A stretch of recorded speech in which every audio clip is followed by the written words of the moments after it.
9時をお知らせします。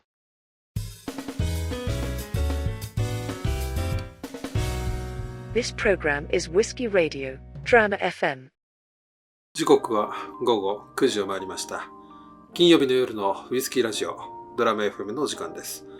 お相手はナビゲーターのシーカーでお送りします。この番組ではウイスキーニュースをはじめ、バーで見かけたら一度召し上がっていただきたいウイスキーをご紹介していきます。ぜひお酒を飲みながら、どうぞ最後までお付き合いください。コメントをいただきました。ありがとうございます。これは以前紹介したトンプソンブロスの回ですね。いつも楽しみにしています。トンプソンブロス BSW とどちらのボトルを購入するか悩みます。アドバイスをお願いいたします。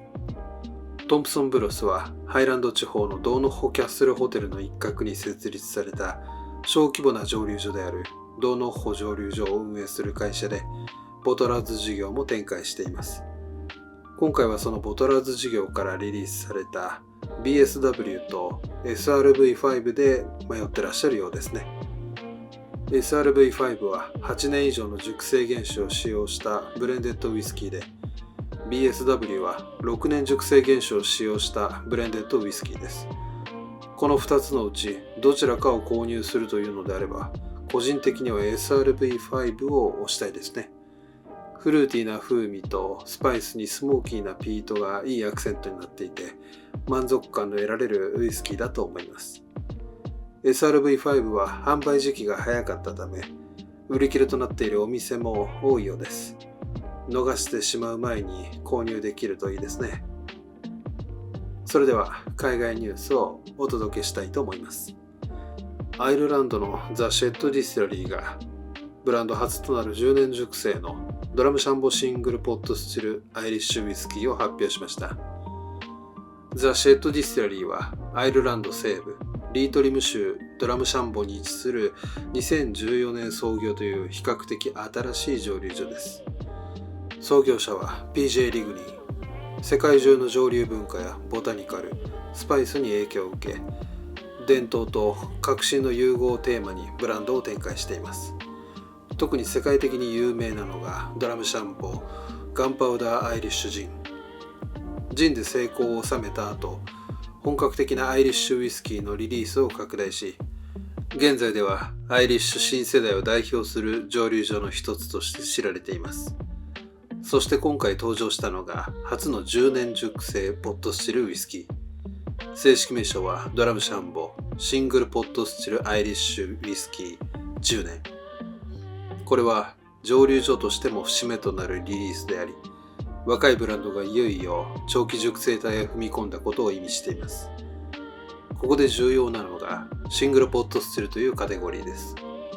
これはアイルランド特有の伝統的スタイルで、モルト化した大麦と未発芽大麦を混ぜて蒸留する製法。この未発芽大麦によってオイリーな質感、スパイシーさ、独特のクリーミーさが生まれます。つまりアイリッシュウイスキーの個性を象徴するスタイルです。近年のアイリッシュ市場ではシングルモルト人気が世界的に高まっていますが、その中で各蒸留所はアイリッシュらしさを再定義する存在としてこのポットスチルカテゴリーに力を入れています。今回の10年熟成ではバーボンダル熟成原酒をベースにオロロソシェリーダル熟成原酒を組み合わせています。これによって生まれる味わいは熟した果実、蜂蜜、バニラ、トフィー、ドライフルーツ、温かみのあるスパイスといった非常にクラシカルかつ厚みのある構成になっています。アイリッシュウイスキーは現在世界的なブームによって急拡大しています。ただその一方で多くの新興蒸留所はまだ歴史が浅く、若い熟成の商品が中心でした。つまり今、業界はちょうど長期熟成フェーズへ入り始めている段階です。そして今回、ドラムシャンボはその象徴的な事例と言えます。2014年創業の蒸留所がついに10年熟成をリリースする。これは単なる商品追加ではなく、アイリッシュ新世代が成熟期へ入り始めたサインと見ることもできます。さらに現在のアイリッシュ市場ではプレミアム化が急速に進んでいます。かつては飲みやすいエントリーウイスキーという印象が強かったカテゴリーですが、今は長期熟成や限定品、高級ラインへのシフトが進行中です。今回の10年熟成もまさにその流れの中にあるリリースと言えるでしょう。アイリッシュウイスキーがこれからどこまで高級市場で存在感を高めていくのか、今後の動きにも注目したいところです。動画の概要欄に公式サイトのリンクを貼っておきますので、気になる方はぜひチェックしてみてください。ドラム FM では皆さんからのお便りを募集しています。いただいた内容は番組内でご紹介させていただきますので、おすすめのウイスキーや素敵なバーのご紹介などをコメント欄にお寄せください。感想や質問も大丈夫です。たくさんのお便りをお待ちしています。それでは今日のゲストなんですけども、この番組ではゲストと称しまして、私が購入したウイスキーを皆さんにご紹介したいと思います。本日はロックランザ蒸留所からアラン・バーレ10年です。1994年、アラン島に蒸留所を建設する目的で、シーバスの元取締役でノルマンディ上陸作戦の退役軍人であるハロルド・カリーがアラン・ディスティラーズ社を設立しました。蒸留所の建設中、イヌワシのつがいが蒸留所近くの崖に巣を作ったことがあり、イヌワシは保護種であるため、蒸留所の建設は一時的に中断。蒸留所は1995年に開業しました。2010年には7月3日の蒸留所一般公開に合わせて15周年記念ボトルが発売されました。また2010年秋には蒸留所初のオフィシャル14年熟成ウイスキーが発売されました。アラン島初のピート香のあるシングルモルトマクリームーアは2010年12月8日から販売されています。アランバーレ10年はアラン島南部の契約農家で栽培された大麦のみを使用した限定商品です。オプティック種の大麦を採用し、ファーストフィルバーボンバレル原酒 90% とセカンドフィルシェリーホグズヘッド原酒 10% をバッティングした10年熟成で、アルコール度数 50% にてボトリング。アラン島は本土と比べて日照量が少なく、その環境で育つ大麦は小ぶりになる傾向があると言われています。そうした島特有の生育条件がアラン島産大麦ならではの個性につながっています。どんな味がするでしょうか。ではストレートでいただいてみたいと思います。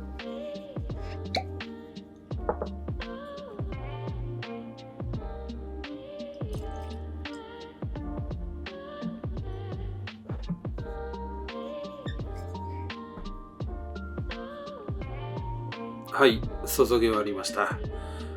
色味は明るいゴールドですね。早速香りからいただいてみたいと思います。トップノートは蜂蜜にハーブ。ミドルノートはトロピカルフルーツ。ラストノートには干し草にバニラの香りがします。では味わってみたいと思います。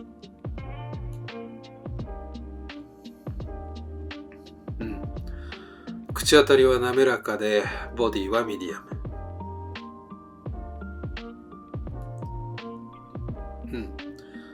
レモンオイルのような爽やかな風味。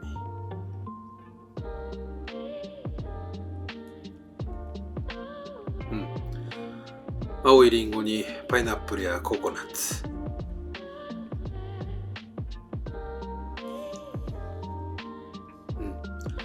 ブラウンシュガーにわずかな塩味。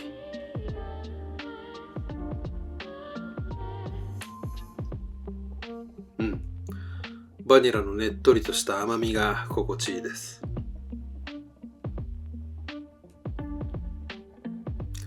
フィニッシュは柔らかいスパイスの刺激に、